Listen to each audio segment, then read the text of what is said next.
Hello and welcome to the His and Her Show with Jody and Alex Misiak. And today, this episode will be best listened to if you're outside and in nature, and even better if you're around a fire. Today's episode is super near and dear to our hearts because what we're going to be talking about has been a part of our life for a few years now, and we just really benefited from it. It's also the first episode where we have multiple guests all at once.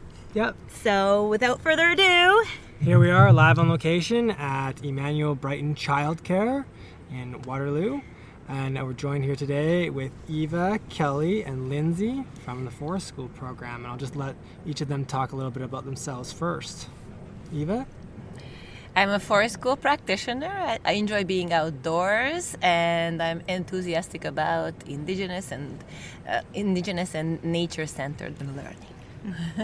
I'm Kelly Birch-Baker, and I am the Director of Operations at Emmanuel Brighton Child Care Center. I'm also a forest school practitioner, so I get to go into the forest school program when they're off-site.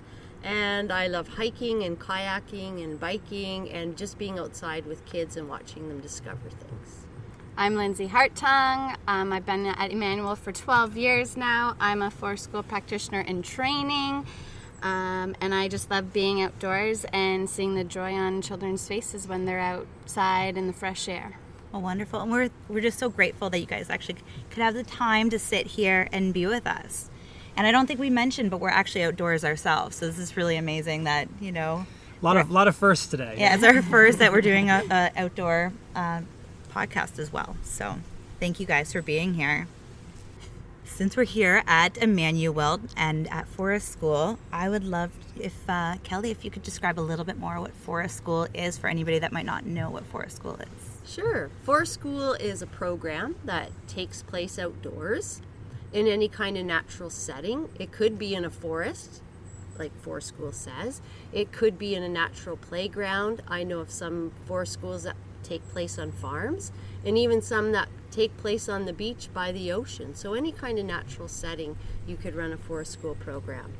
What makes forest school programs different from outdoor education programs is that the curriculum is emergent. So we don't plan the curriculum and go out and teach specific lessons.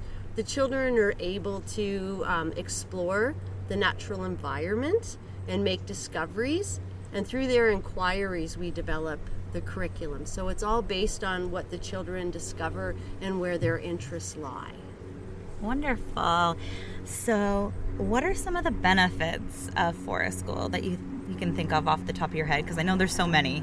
Yeah, lots of benefits to forest school. The most obvious one is health and well-being. We are outdoors in nature. It is a calming, stress-free environment. Our experience is that the natural spaces can be adapted to all kinds of different abilities. Everybody can participate outdoors, and the learning is systemic learning rather than having linear paths of thinking. You see the canopy, the ground level, the bushes and the forest, and they are all little tiny ecosystems that interact with each other, and it's hands-on learning. The children can discover the natural play spaces, the forest, and form personal relationships with the space, and therefore that helps us build our ecological awareness as well. And the forest is a learning environment that engages the community, the children, the educators, everybody. And what is special about Forest and Nature School too is that it connects people across Canada. And across the globe, really. It's an international approach that has been researched everywhere, all around the world.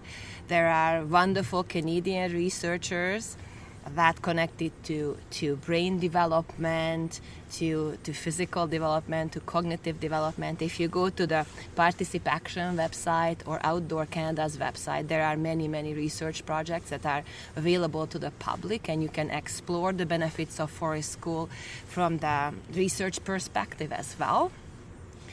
And I find my favorite moments entering the forest with the children are when I just see that sense of freedom, when they enter a world that is almost magical. They discover it on their own terms, and we let them name the forest. They form these very personal relationships with the trees, with the animals, with the plants, with the soil itself. They form these amazing interests, like for instance, discovering mushrooms or fungi in the forest has been a several years long project where the children learned a lot through their own experiences, but they drew us into these learning experiences, and we as adults are challenged and learn new things alongside with them. The other benefits, there are just being in the forest bathing, the chemical impact of nature around you, the art that you can create in nature with all the colors surrounding you. If you look around us in the fall time too, you can't provide a canvas like that indoors. You can't provide a whole cycle, a life cycle observed outdoors in the classroom. So the benefits are almost endless.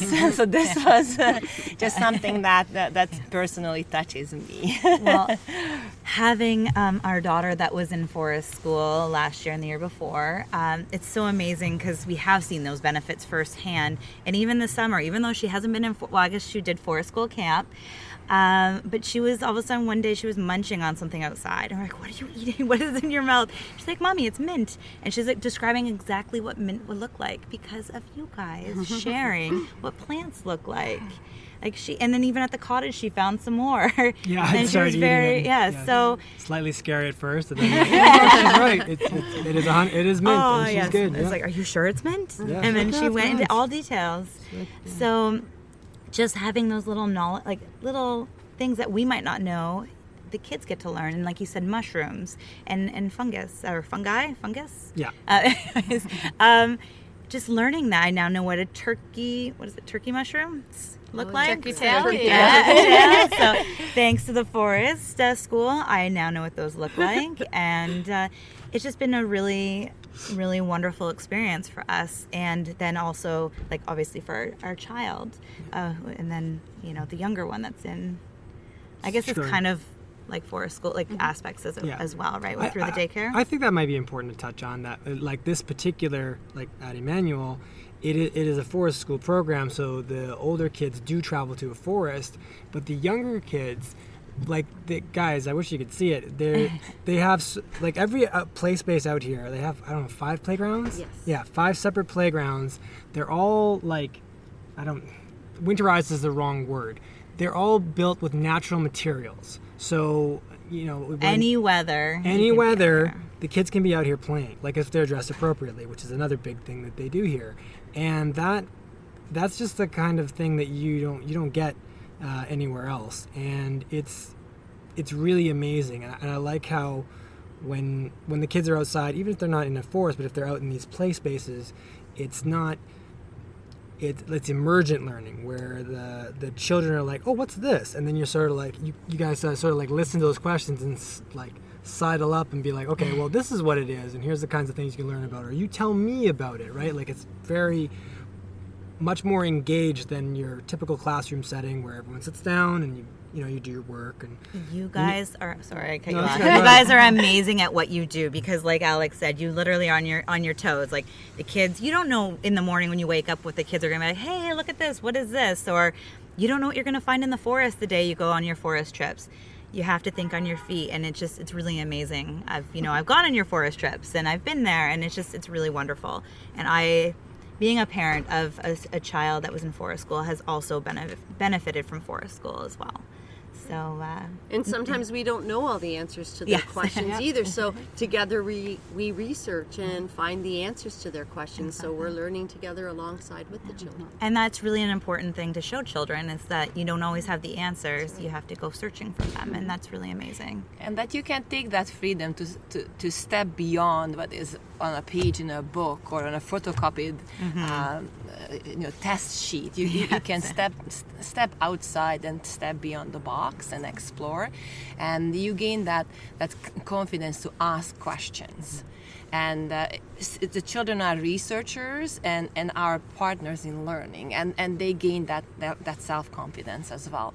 And with the indigenous knowledge and the support of Elder Clarence Kachigi, who works with us in the classroom too, their perspective on learning is that learning belongs to the next generation. So whenever he comes in and shares his knowledge with the children, each time he emphasizes that the knowledge is the children's. He is just a person who carries it to them. Oh, I love and that. that's how we try to grow ourselves and have that, rather than having that perspective of I am the teacher and I am teaching a group of people. We have a perspective that we are researching and learning alongside, and it's absolutely true. Children know so much more oftentimes than we do, and it is very important that we just slow ourselves down and listen to that knowledge and listen to that inquiry, and we might learn some very, very important things that we wouldn't learn otherwise. That is definitely a great takeaway for sure.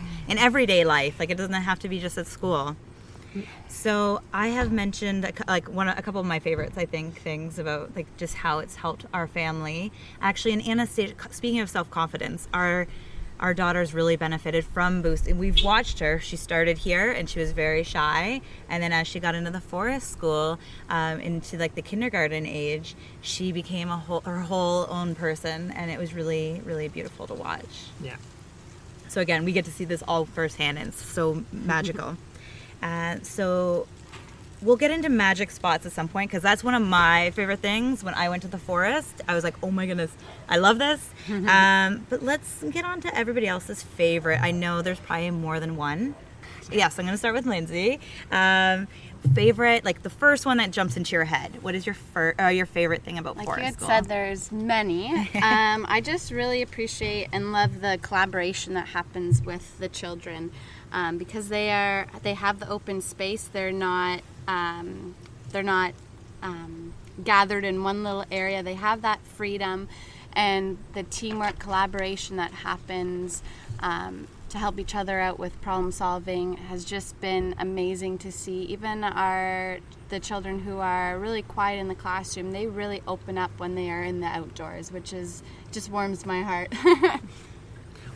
Before we go on, one of my favorite collaborative things that happened was you guys just spontaneously decided to sell lemonade. Didn't that happen? Yeah. Yeah. So, and then the kids got to learn about money, and I mean, you can talk more about that if you like. You guys even kept like a tally. It was really cool.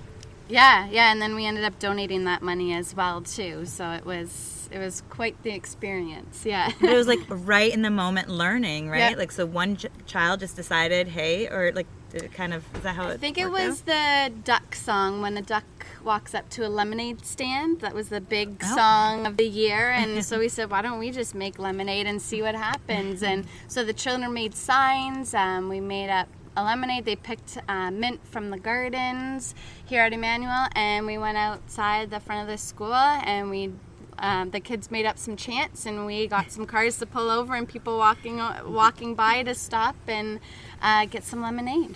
Wonderful. Awesome. Yeah, I love that. One of my favorite ones. Yeah. Memories, anyways. Yeah. So I guess, Kelly, what is one of your favorite things about forest school? Well, one of my favorite things about forest school is allowing children to take risk. For so many years, we've wrapped kids in a bubble, and they haven't been able to, venture on their own and see what they're capable of doing. So, I mean, we don't put kids in danger, but if kids want to climb a tree, like there's simple things like that. For a child, a risk-taking might be having a turn talking with the talking stick, but it helps kids at a young age learn how to manage risk, so that when they come to maybe dangerous or more risky situations, as they grow older, they've had practice at a young age of managing that risk. And also not just taking on risky situations, but being able to step back and say, hey, I'm not comfortable with taking this risk. Because a lot of times, by the time kids are in their teens, they fall into that peer pressure. And if they learn at a young age that they can look at a risk that maybe somebody else is comfortable doing, they could have the confidence to speak up and say, hey, no, you're great at climbing that tree, but I don't feel comfortable in doing that. So it goes both ways. We have to say we benefit from that a lot, because I tend to be like, no, don't do this. I'm like, okay, once Anastasia got into kindergarten level, I'm like, okay, I know that she's doing things. I'm like, okay, she's good at climbing, or she'll do what she feels comfortable. So it's nice to have people that are not like parents of the children helicopter. To just let them be who they are. And it's just really nice that and it's even, once our son became coming here regularly, it was nice to know it's like, okay, he's learning the things in an environment that has that openness and allowness to do that. Because sometimes as parents, we just don't want our kids to get hurt, and it's just so nice to have a space that supports the risk and in a really nice, healthy environment. Yeah, I mean, think about they teach fire safety here, right? Like, we don't have to worry about our kids around a fire. Tool safety as well. Yes. That's a fun one. That one blew my parents out of the water. And it's amazing because they get to make their own toys too as well, and they've been using bow saws and making up wood cookies to make lacing games or geo boards or even math games. Like, they're making their own toys in class. And we have lots of pictures of Alex doing tool work. Every now and again we get to participate as parents of children here. We do get to participate in some of the fun activities, so that's good too. But yeah, because it's part of a community. It really is. It's my parents not just had school, picked it's community. Yep, it's part of a community. My parents had picked up something and they're like, "Oh, did you make this?" I'm like, "No, Anastasia made that." And they're like, "What?" I'm like, "Yeah, she sawed the cookie with a bow saw and hammered the nails in with a hammer. She did it all, at forest school or possibly at forest camp." And they were just, I think they were speechless. Yes, I think they had to change the subject because they weren't sure how to process that information. It is amazing here, and everything's like, everybody here is top notch, and I can't imagine putting them in safer hands. Yes, especially doing the things you guys. We've do never around ever thought like, oh man, they're playing with saws or any, like, none of that. And it's like we let them go, and this was just such an amazing place to take our kids, where we've never like feared or felt bad leaving them here ever. Like, we just know how amazing the center is. So it is. I just love that you mentioned the risk, because it's just a really great place for parents who are like us that may try to shelter a little too much. Yes, exactly. Yeah. So it's nice. We've let them open up more. Yeah. And that in turn has taught us as well. So that's the benefit. It's like this. It's not just for the kids. The kids benefit, and then we benefit, and it's this wonderful collaborative amazingness. Yeah. Yes. Yeah. So what is your favorite part? Oh, I was waiting for this question. I was so excited about it. I love ephemeral art. I'm a great fan of Andy Goldsworthy, and I love ephemeral art. The children create all these amazing structures and art with colors of leaves and branches, and oftentimes these structures stay up all throughout the year, and we watch them change with nature, and that ephemeral nature of art is just something I'm really enthusiastic about it. And I like how children incorporate that into their fantasy play, into their dramatic play, and all these places that they build, they become these phenomenal places around the world, or castles or iron construction sites, and I just love watching that change. I like taking art materials that you would never otherwise imagine into the forest. We take a lot of textile art, felting, weaving with nature, and explore it in those natural surroundings. And it's nice to have that canvas behind you, and all of a sudden the forest becomes your palette for art. That's wonderful. See, art doesn't just have to end up in like a classroom or a studio. You can do it out in nature, or bring it out to nature too. Actually, as we were talking, I was thinking about one other thing that we really benefited. It was really funny. She came home. Anastasia came home from forest camp in the summer, and she's like, "Mommy, can we smudge on the weekend?" And I was like, "Actually, honey, I was thinking of smudging the house this week." So it's really just fun to bring just different things in. Like, the kids know all these, like, I'm doing it at home, but I actually haven't figured out a way to share it with the children. but at the same time they're learning about it on their own, so now it's like their idea. So it's really neat where school comes home and then we can do it together too. So we sat in a circle, and I actually never smudged my kids before, so it was really nice to do like the smudging circle with them instead of just our house. So that was really beautiful. So I would love to talk a little bit about magic spots if somebody would like to take that one, because that was just a really fun thing that anybody can do at home with their children as well. All right, Magic Spot is a time for mindfulness and relaxation, really getting deep into nature and respecting nature, because it's Magic Spot. What we do is we put on an imaginary veil, and that's the veil of silence.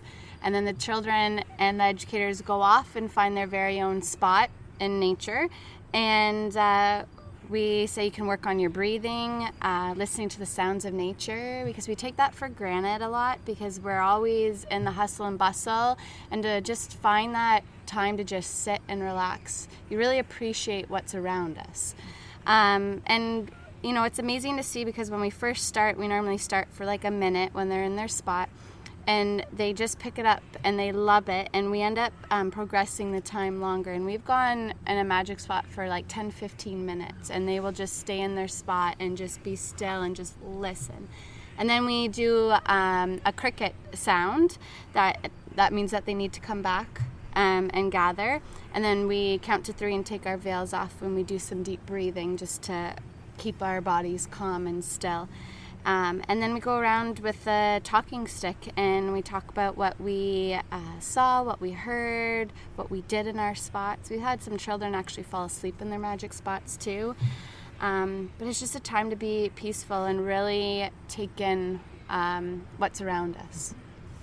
I really love it because it kind of, it's a form of meditation, but you're not labeling it meditation. The kids just know it's a magic spot. Like, this is where we go, and like you said, the hustle and bustle of life, we as adults can get caught in that. So it's teaching the kids at a young age that slowing down and just being with themselves or being out in nature is just so important. And then they know how great it feels to be in those magic spots. So then, you know, they can take that away with them for their life. So I really love that. So thank you for sharing. So now, people listening, for people that don't have forest school in their area, that it's not available, because I definitely know that some are interested in forest school, but it's not, because it's not everywhere yet. It's getting more available. I saw an episode once on TVO Kids, and they were talking about it. But it is becoming a little bit. But if for anyone that doesn't, what is something they can do at home, or things that they can do at home to just benefit from, like, for the forest and nature? Yeah, what kind of practices do you guys do other than here? the magic spot? Yeah. What practices do you guys do here that parents can take home and do with their kids now? Yeah, other than magic spot, like I said. Well, parents could provide natural loose parts for the children to use in their backyards. Throughout southern Ontario here, we have so many beautiful trails parents can go hiking on. We had set up a little story hike at one point, and it's really neat, and families could do this, or you could get together with a group of families and you take a storybook, and yes, you do have to take it apart page by page, but what you do is you set it up along a nature trail. So along with your family, you go for a hike, but on your hike you're looking for the first page of the story, and you read the first page, and then your next job would be to keep walking and continue looking for the second page until the story is all put together and you've got the entire story. But it's a really neat way to get out in nature and engage the children in something interesting and anticipating what's happening next in the story. You can talk about, what do you think is going to happen next, and they get very excited to go and find the next page of that story to find out what happens in the story. So. I love that. That's cool. Definitely going to do that at some point. I really love that. And Richard Louv published a book. It's called Vitamin N. Okay. And it's geared to families, and it gives great ideas as to how nature could be explored or brought back into our urban surroundings, urban areas. And I think planting is a great way of of exploring in your backyard too. Just plant some seeds, let the plants that are there grow, explore the soil, look at the trees, just slow down and try to follow the children how they explore the backyard, and then you will find these little magical nooks and crannies everywhere.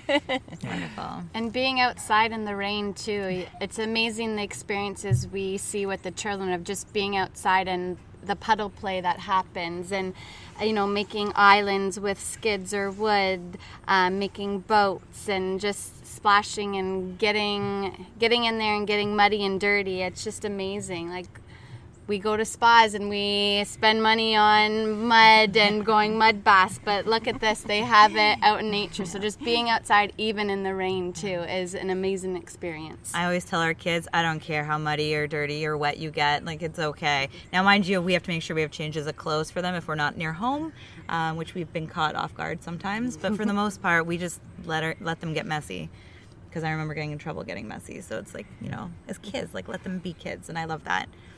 And I really love the one you were saying about seeds too, like letting them plant, let them find nooks and crannies, because it's kind of what you guys do here. You allow the kids to start, like, take their step in what area do they want to explore, and then you work, lessons and life, like just growing experiences around those things. So I really love that too. So let your kids lead the way in some ways. That's right. Yeah, maybe not all supper times and stuff like that. It'll also be candies. But yeah. So Alex, do you have anything to say? Sorry, I was just gonna say, like, to build on that, like, you notice that she doesn't, especially when it was in forest school, and Jaden too, I'm sure, they don't push those kinds of boundaries. Like, they have a better grasp on what the kinds of things they're like, no, I got this, I'll lead, versus I'll sit back and let you lead. Or, like, if you don't be afraid. I guess what I'm trying to say is to the listeners, don't be afraid to let your kids lead, right? Because that's how because they're going to learn. Don't, like, push through, like, go through, like, crazy boundaries. Is that what you're talking about? I'm just saying, like, don't be afraid to let your kids lead. It's not, the outcome is not going to be as bad as you think it is. And I think that's when you parent from a place of fear, though, is when you think about that. Yeah, so exactly. I think that's part of it. Is, parent from a place of love, and then that really does help. Because when you parent from fear, that's when, you don't let your kid climb down the slide or do things. That's, you got to get out of your kid's way for those things in those moments, and especially if they're, experiencing climbing at school. Was there anything else you'd like to add, Alex? No, that's good. We covered a lot of stuff, so and it's been great. Yes, and we just have been so grateful to Emmanuel and to our for our family's growth and support, and one of the things I wanted to share before we go is if you are thinking, like, going out in the rain might be too difficult, it's like, oh no, that's not me, or going out, like, here we have snow and we have some pretty cold temperatures sometimes. Just remember a really cool quote that they shared with us when we first started, is there's no such thing as inappropriate weather, it's inappropriate clothing. Yeah. So just be prepared for the weather. And go out there and enjoy it. Yes. For sure. Yes. So anybody else have any last minute things they'd like to share before we can? It's just enjoy the snow too and the cold weather. We, due to global warming where I come from, we don't have snow anymore, and everybody misses it. And we have lots of snow, and it's so beautiful and wonderful. So we should enjoy it in Ontario. Okay, I love that. I will try to take your words to heart.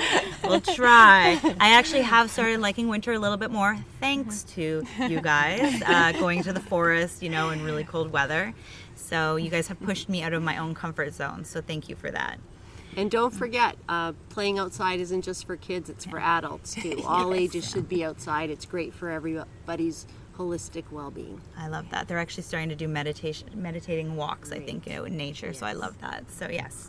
So thank you guys for joining us. And thank you, listeners, for being here. And we hope you have a beautiful, beautiful day. Bye for now.